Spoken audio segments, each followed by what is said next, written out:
These figures came out at the same time as the jobless figures, which presented better news, didn't it? But some bad news on wages. We're genuinely really quite positive, actually. Just looking at those jobs numbers in the 3 months to April, the total number of people out of work fell by 161,000. You can see it there, to 2.16 million. That's an unemployment rate of 6.6%. It's worth saying that's down very sharply. It was up at 7%, above 7% for some time. In fact, it was 6.8% the previous month. So it is coming down.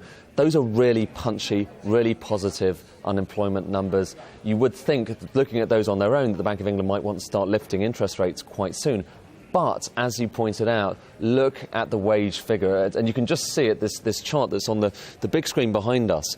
We've been looking at this chart for some time, haven't we? This shows you the relationship between wages and inflation. And usually, before the crisis, you can see at the start of that chart on the far left, wages were always rising much faster than inflation, whereas since the crisis hit, 2008 onwards, inflation has been a lot stronger. The key thing here is kind of far over on the right-hand side of this chart. You can see suddenly there's been a bit of jitteriness on both sides, but there it is. Inflation is back up above wages. Now, those numbers are quite volatile. It's partly because this time last year there was very strong bonus numbers because of the end of the 50p tax.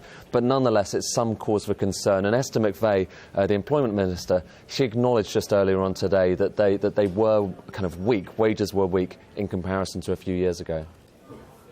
It has been a dip this month, but if you look at annual increase, what we're seeing is a 1.5 to 2% increase in wages. And what you'll see if you look at inflation, in 2011, inflation was running at 5%, and we've brought that down to 1.8%. So we always said we had a long-term economic plan. Nothing was going to be easier. This was the worst recession in this century. But what you can see is a steady increase there in wages and a decrease in inflation.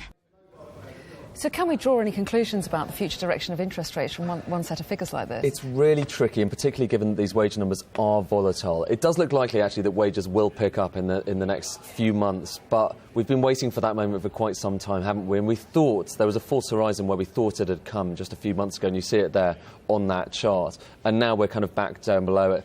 The hope is, amongst economists, it's going to start to pick up with inflation, with overall unemployment coming down at the same time. It looks as if the Bank of England is going to have to start raising interest rates soon. The only question is whether it can hold off before the election or whether it needs to do so beforehand.